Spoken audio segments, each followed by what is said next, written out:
नमस्कार, मैं हूं आपके साथ सोनिया। बुलेटिन की शुरुआत करेंगे। हल्द्वानी में 21 मार्च को केंद्रीय रक्षा मंत्री राजनाथ सिंह की विशाल जनसभा होगी। प्रदेश सरकार के 4 साल पूरे होने के मौके पर होने वाले इस कार्यक्रम में करीब 20,000 लोगों के शामिल होने की उम्मीद है। वहीं दीपक रावत के नेतृत्व में प्रशासन ने तैयारियां तेज कर दी हैं। बता दें कि कार्यक्रम में विकास कार्यों की प्रदर्शनी के साथ कई योजनाओं का लोकार्पण और शिलान्यास होगा। बीजेपी संगठन भीड़ जुटाने में जुटा है, तो वहीं पुलिस सुरक्षा और ट्रैफिक व्यवस्था को लेकर पूरी तरह सतर्क नजर आ रही है।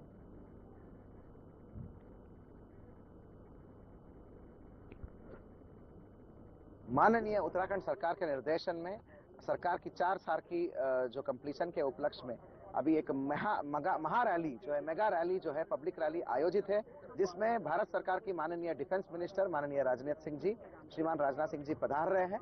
यहाँ पर सरकार के 4 साल के उपलक्ष्य में विभिन्न स्टॉल्स लगे हैं। 40-50 हजार से भी अधिक क्राउड्स आ रहे हैं। इस पूरे जनसभा, ये विशाल जनसभा और पब्लिक प्रोग्राम और एक्सपो के लिए हमने इस पूरे सेक्टर को विभिन्न जोन्स, सेक्टर्स और सुपर जोन्स पे हम बांटेंगे। तो सभी से अनुरोध है कि रूट प्लान और ट्रैफिक प्लान को सकुशल आप समझ ले।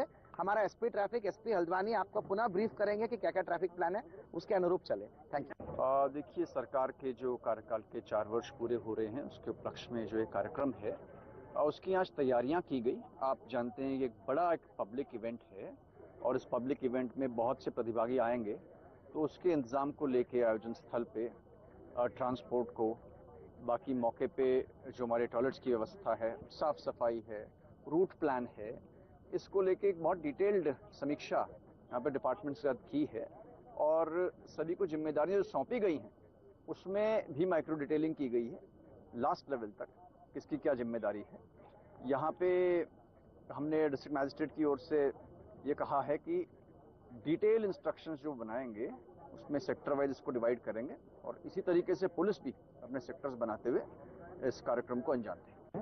देखिए, सरकार के 4 साल अभी हमारे पूरे हुए हैं माननीय पुष्कर सिंह धामी जी के नेतृत्व में, और 4 साल के कार्यक्रम पूरे प्रदेश भर में होने हैं। उसी परिप्रेक्ष्य में अभी हमारी हरिद्वार में माननीय अमित शाह जी की रैली हुई है और अब 21 तारीख को दिन में 12-12:30 बजे माननीय रक्षा मंत्री राजनाथ सिंह जी यहाँ पर आ रहे हैं और वो जनता को संबोधित करेंगे और निश्चित रूप से हमारी जो सरकार की उपलब्धियां हैं उनको बताने का काम हम करेंगे। एक एग्जीबिशन भी यहाँ लगा रहे हैं, वो एग्जीबिशन भी कुछ दिन तक रहेगी, जिससे कि उसको लोग देख सकें, उसका अवलोकन कर सकें कि हमारे क्षेत्र में क्या क्या काम हुए हैं विगत 4 वर्षों में, जो आज तक कभी कांग्रेस की सरकार में नहीं हुए। वो पुष्कर धामी जी की सरकार में जो कार्य हुए हैं उन कार्यों का अवलोकन भी होगा, उनकी कुछ और बातें भी माननीय रक्षा मंत्री जी यहाँ रखे जाएंगे। तो 4 साल के हमारे जो कार्यक्रम है उसके विषय में आज बारी है।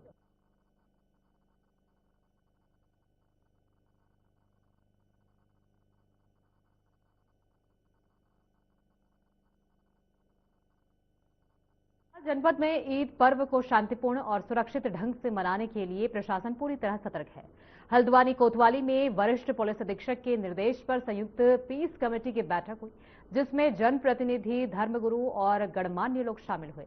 वहीं अधिकारियों ने आपसी भाईचारा बनाए रखने, अफवाहों से सतर्क रहने और किसी भी सूचना को साझा करने से पहले पुष्टि करने की अपील की। सुरक्षा, यातायात और भीड़ नियंत्रण के लिए संवेदनशील इलाकों में अतिरिक्त पुलिस बल तैनात किया जाएगा।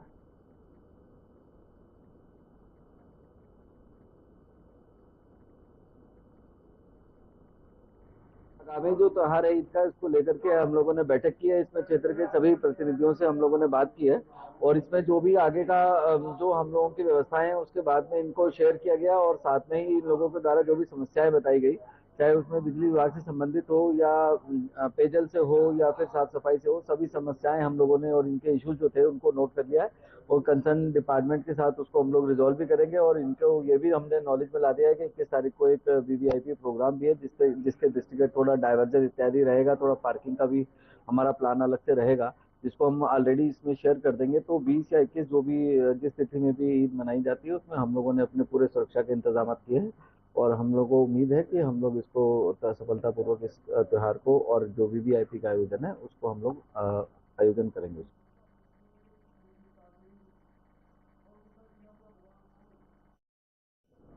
हल्द्वानी के व्यस्त स्टेडियम क्षेत्र से रामपुर रोड तक एक युवती का पीछा कर छेड़छाड़ का मामला सामने आया है। बुलेट बाइक पर सवार दो युवक लगातार युवती का पीछा करते हुए अशोभनीय टिप्पणियां कर रहे थे। युवती अपने भाई के साथ थी और दोनों डर के बीच खुद को बचाने की कोशिश करते रहे।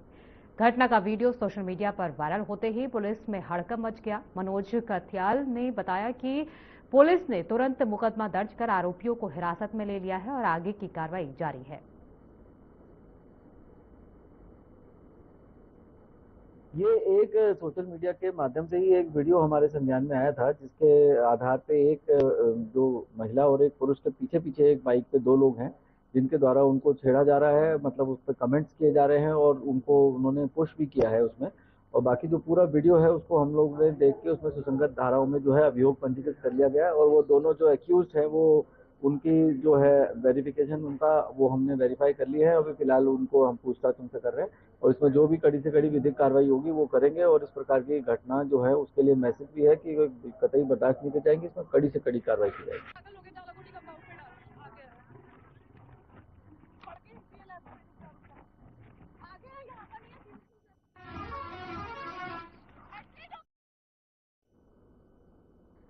रुद्रप्रयाग जिले में चारधाम यात्रा से पहले आपदा प्रबंधन की तैयारियों को परखने के लिए मॉक ड्रिल आयोजित की गई। इस दौरान भूकंप, भूस्खलन, सड़क दुर्घटना और वनाग्नि जैसी संभावित आपदाओं पर राहत और बचाव कार्यों का अभ्यास किया गया। पुलिस, स्वास्थ्य, अग्निशमन और डीडीआरएफ समेत विभिन्न टीमों ने समन्वय के साथ तत्काल कार्रवाई का प्रदर्शन किया।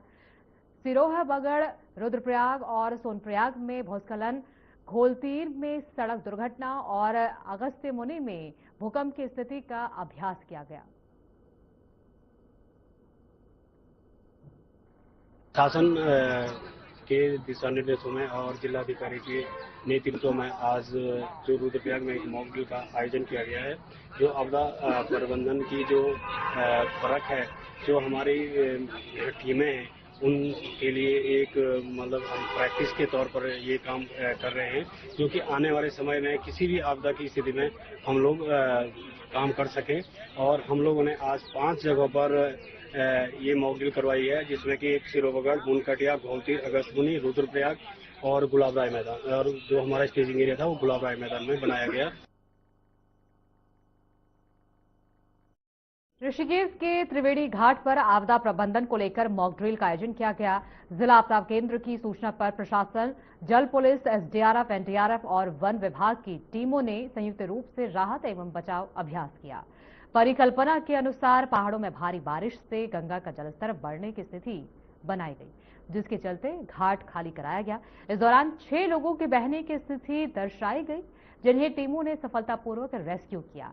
एसडीएम योगेश मेहरा ने बताया कि चारधाम यात्रा और आगामी कुंभ को देखते हुए ऐसी ड्रिल जरूरी है।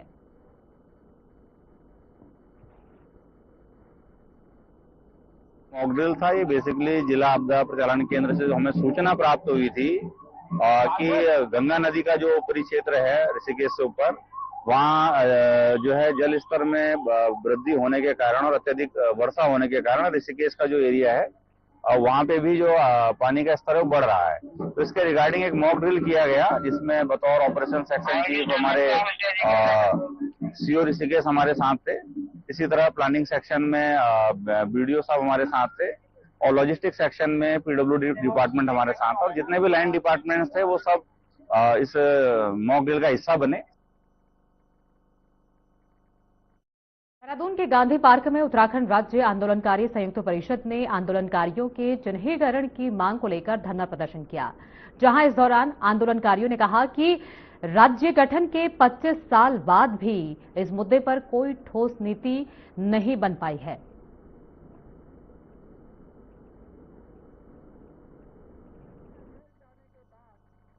पच्चीस वर्षों के बाद रजत जयंती मनाई गई। प्रदेश के अंदर तमाम तरह के नियम, कायदे, कानून बने।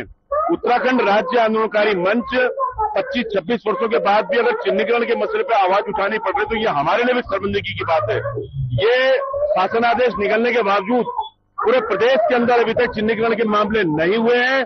6 महीने का समय दिया गया था, 8 नवंबर को घोषणा थी और अब ये मार्च आ गया है। उसमें 10% क्षैतिज आरक्षण का एक्ट बना, उस एक्ट का पालन नहीं किया जा रहा है। उसमें सभी चिन्हित आंदोलनकारी लिखा है, तो उसमें किसने वो खेल किया कि जिसमें कुछ किंतु परंतु लड़ा के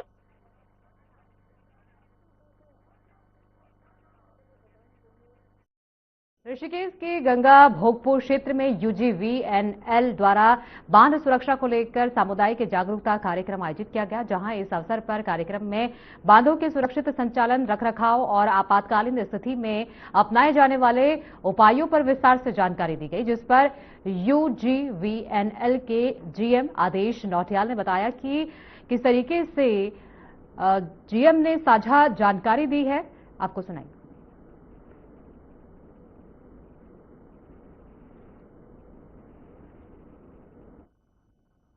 जो भी हमारे 2021 में डैम सेफ्टी कंप्लायंसेस आए हैं, उनके अनुपालन में हम लोगों को जो है कम्युनिटी अवेयरनेस प्रोग्राम जो है इसका आयोजन करना है।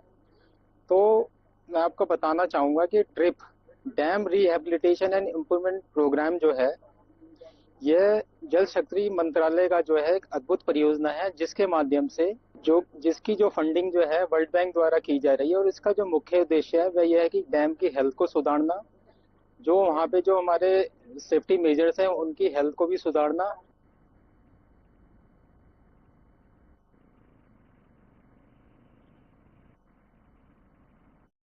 स्थित अटल उत्कृष्ट चितरंजन राहा राजकीय इंटर कॉलेज में वार्षिक उत्सव बड़े धूमधाम और उत्साह के साथ मनाया गया। कार्यक्रम में विशिष्ट अतिथियों के रूप में उत्तराखंड विद्यालय शिक्षा परिषद के सचिव VP सिमल्टी मौजूद रहे। उत्सव में छात्र छात्राओं ने सरस्वती वंदना, नृत्य, गीत और नाट्य के माध्यम से अपनी प्रतिभा का प्रदर्शन किया। VP सिमल्टी ने कहा कि शिक्षा के साथ साथ सांस्कृतिक गतिविधियां व्यक्तित्व विकास के लिए आवश्यक हैं और छात्रों को मेहनत और अनुशासन के साथ आगे बढ़ने के लिए प्रेरित किया।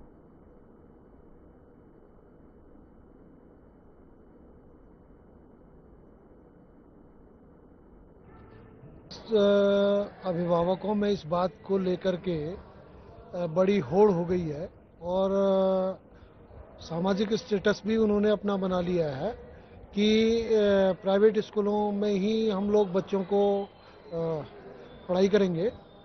हालांकि ऐसा नहीं है। हमारे जो सरकारी स्कूल हैं उनमें सरकार की तरफ से हमारे बच्चों के लिए सारी सुविधाएं दी जा रही हैं। वार्षिक उत्सव का कार्यक्रम होता है, उसी के तहत इस वर्ष भी कार्यक्रम का आयोजन हुआ, जिसमें इस क्षेत्र के माननीय विधायक जी को रहना था, लेकिन आवश्यक कार्य पड़ने की वजह से उन्हें देहरादून जाना पड़ गया। इस कार्यक्रम में नहीं है। इसके बावजूद विद्यालय प्रशासन ने मुझे बुला करके मान सम्मान दिया। मैं विद्यालय प्रशासन के साथ साथ पूरे बच्चों का, जिन्होंने अच्छे अच्छे कार्यक्रमों का प्रदर्शन किया, तो मैं उनके उज्जवल भविष्य की कामनाओं के साथ साथ विद्यालय प्रशासन का भी बहुत बहुत धन्यवाद देता हूँ। उनके उज्जवल भविष्य की कामना करता हूँ।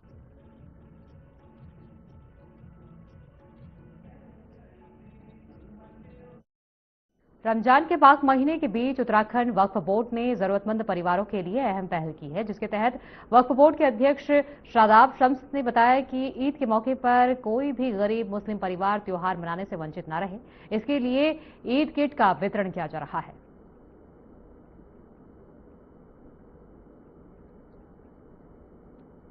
तो वक्फ बोर्ड ने अहम पहल की है, जिसमें जरूरतमंदों के बीच ईद किट का वितरण किया जा रहा है।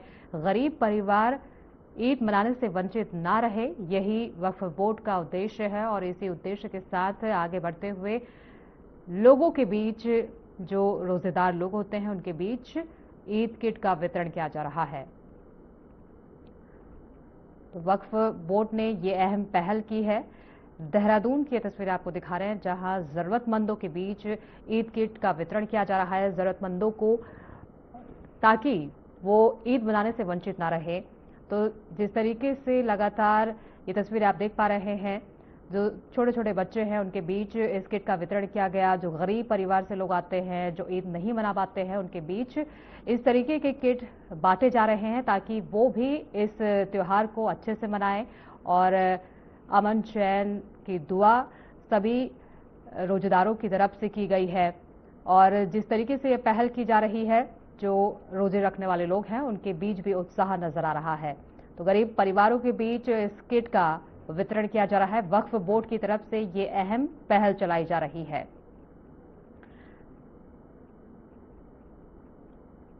तो गरीब परिवारों के लिए ईद किट का वितरण यहां पर किया जा रहा है। देहरादून में वक्फ बोर्ड ने ये अहम पहल 30 दिन के रोजे रखने के बाद मुसलमान ईद मनाता है। उम्मीद कर रहे हैं कि 21 तारीख में ईद होगी, तो जो गरीब मुसलमान हैं जिनके लिए वक्त बना था, जो सदका ज़कात खैरात का पैसा जिनको जो मुस्तहिक हैं उसके, मुझे लगता है कि उनकी भी ईद बन जाए, उनके घर पे मीठा बन जाए। तो उसके लिए हमने वक्फ बोर्ड के माध्यम से तमाम जितनी भी प्रदेश के अंदर हमारी मैनेजमेंट कमेटीज हैं, जितने भी मुतवल्ली हैं, प्रशासक हैं, सबको कहा है कि गरीबों का ध्यान रखें और सबको ईद किट बांटने का काम करें। ईद किट के अंदर दूध, चीनी, चावल, सिवई इसकी व्यवस्था की गई है ड्राई फ्रूट्स के साथ कि सब बांटें, तो गरीबों की भी ईद बन जाए, उनके बच्चे भी कमल की तरह, उनके बच्चों के चेहरे भी खिल जाएं।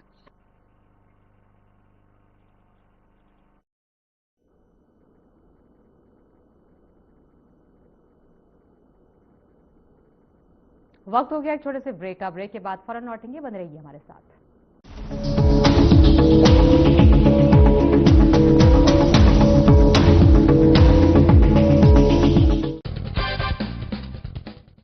नमस्कार दोस्तों, एक बार एक सज्जन ट्रेन में अपने 25 वर्ष के बेटे के साथ सफर कर रहे थे।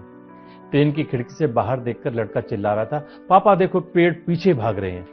पिता मुस्कुराया, लेकिन पास बैठा व्यक्ति इस युवक के बचकाने व्यवहार से थोड़ा परेशान हो गया। उसको अजीब सा लगा। थोड़ी देर बाद लड़का फिर चिल्लाया, पापा देखो कितने रंग बिरंगे सुंदर पहाड़ हैं, बादल हैं, नदियां हैं। पिता फिर मुस्कुराया, लेकिन पास बैठे व्यक्ति से अब नहीं रहा गया। उसे लगा शायद ये लड़का कुछ मानसिक समस्या वाला है, मेंटली रिटार्डेड है। उसने पिता को कहा, भाई साहब आप अपने बेटे को किसी अच्छे डॉक्टर को क्यों नहीं दिखाते? पिता ने मुस्कुराते हुए कहा, हाँ दिखाया था, कल तक ये नेत्रहीन था, अब इसकी आंखों की रोशनी वापस आ गई है और इसे दिखने लगा है, इसीलिए इसे ये सब कुछ नया नया सा लग रहा है। दोस्तों, किसी के बारे में कोई धारणा बनाने से पहले उसकी सच्चाई को भली भांति जानना चाहिए। हो सकता है वास्तविकता कुछ और ही हो। कहते हैं ना, जो दिखता है वो होता नहीं, जो होता है वो दिखता नहीं। जनाब, देखकर परखना छोड़ो और लोगों को समझना सीखो। नमस्कार।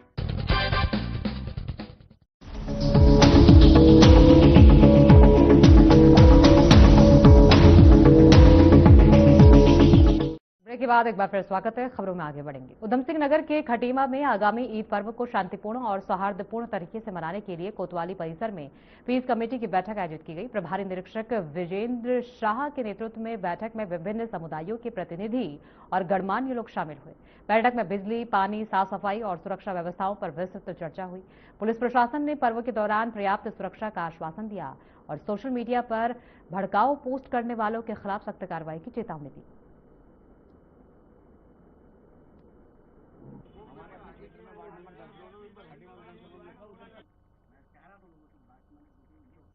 हरिद्वार पुलिस ने साइबर ठगी के मामले में कार्रवाई करते हुए 2500 रुपए के इनामी आरोपी को बिहार से गिरफ्तार किया है, जिसके बाद आरोपी को कोर्ट में पेश कर जेल भेज दिया गया। जिस पर अपर पुलिस अधीक्षक मनोज कुमार ठाकुर ने जानकारी देते हुए बताया कि आरोपी ने व्हाट्सएप कॉल के जरिए महिला और उसके परिवार को जान से मारने की धमकी देकर डराया और उससे पैसे ट्रांसफर करवा लिए।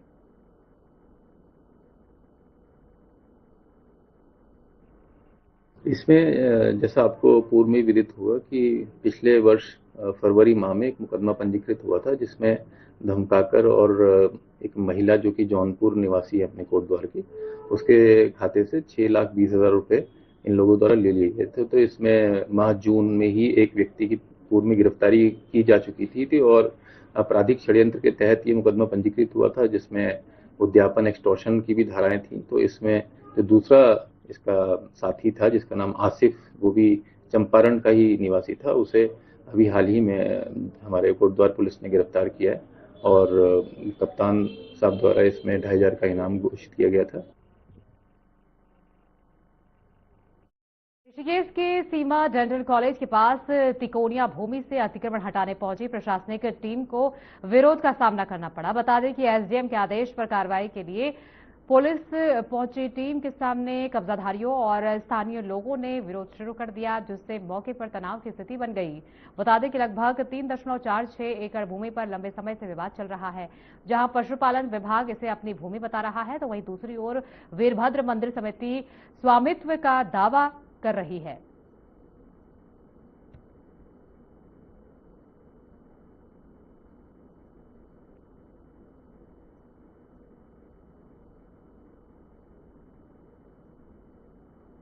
लालकुआं में तराई पूर्वी वन विभाग फायर सीजन के चलते अलर्ट मोड पर है।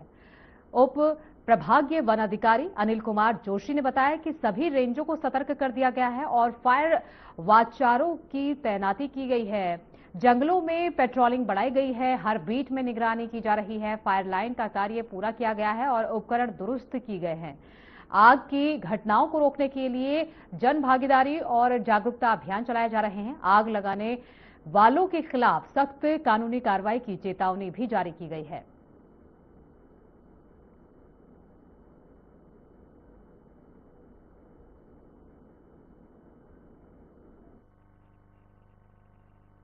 पूर्वी वन प्रभाग के अंतर्गत समस्त वन क्षेत्र अधिकारियों को जो आगामी फायर सीजन है इसके संबंध में तैयारियां पूर्ण करने के पूर्व निर्देश जारी दिए जा चुके हैं। समस्त जो फायर वाचर हैं उनको वो अपने तैनाती से कार्य कर रहे हैं।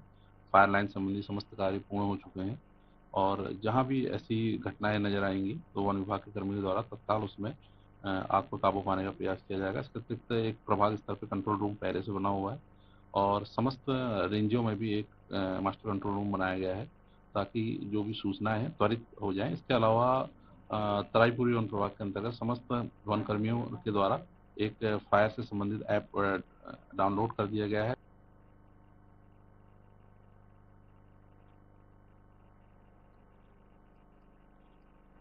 जिले के कोट ब्लॉक में बालमड़ा गांव में गुलदार के हमले में एक राजमिस्त्री की मौत के बाद क्षेत्र में भारी आक्रोश फैल गया, जहां घटना से नाराज ग्रामीणों ने शहर में रैली निकालकर कलेक्ट्रेट गेट पर जोरदार प्रदर्शन किया। तो वहीं इस दौरान प्रदर्शनकारियों ने वन विभाग और प्रशासन पर लापरवाही का आरोप लगाते हुए संयुक्त मजिस्ट्रेट को ज्ञापन सौंपा।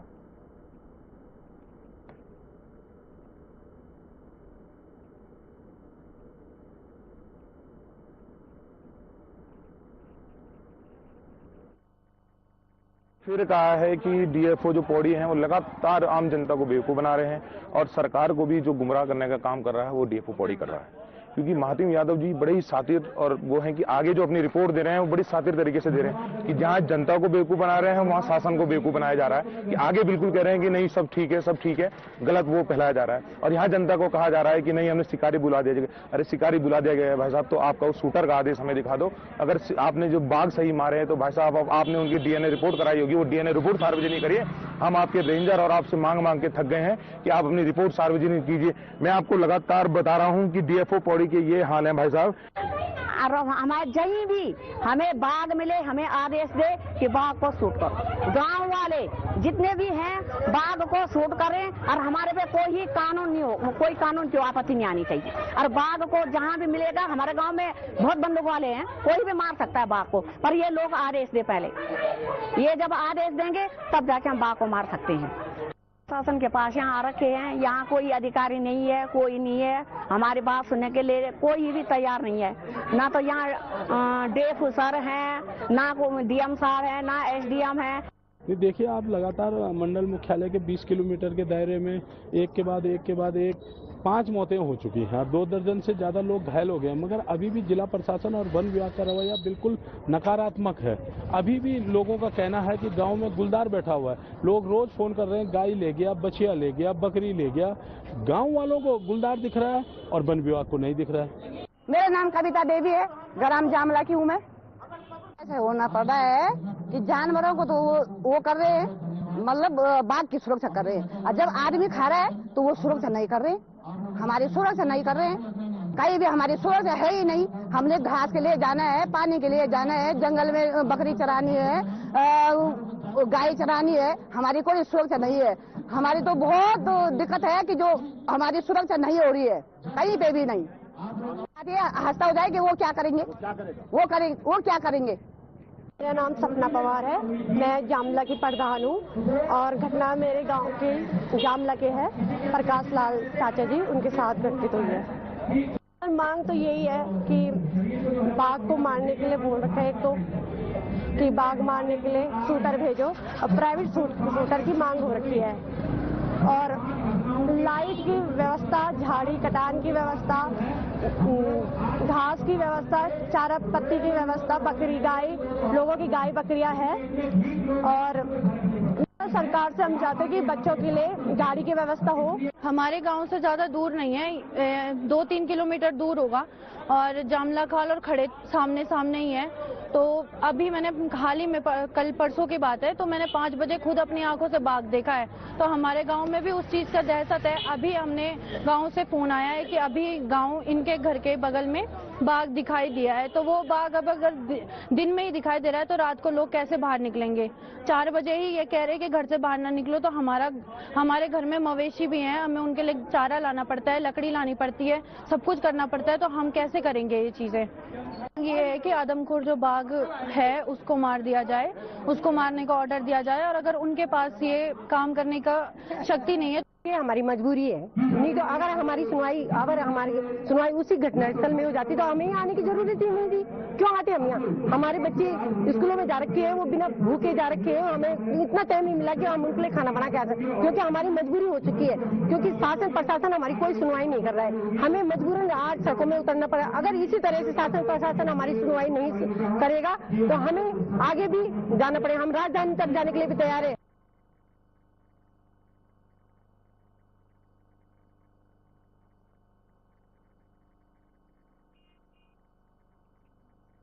बुलेटिन में फिलहाल के लिए इतना ही। आगे की तमाम खबरों के लिए बने रहिए हमारे साथ।